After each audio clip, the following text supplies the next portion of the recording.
Did you know a man once performed emergency surgery on wounded soldiers during wartime with zero medical training, and every single patient survived? His name was Ferdinand Waldo Damara Jr., and he never stole a dollar. Damara spent decades becoming other people: a Trappist monk, a university professor, a cancer researcher, a prison warden.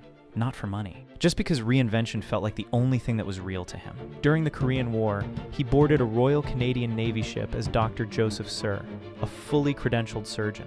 Except he had read the credentials. He had read the textbooks, all of them, in advance. When wounded soldiers came aboard, he operated, and they lived, every one of them. The whole thing collapsed when a patient recognized his face from a Life magazine feature. No stolen money, no vault, no getaway car. Just a man who built an entirely parallel life through sheer nerve and a very good memory. The uncomfortable question he left behind: if the patient survived, what exactly were the credentials for?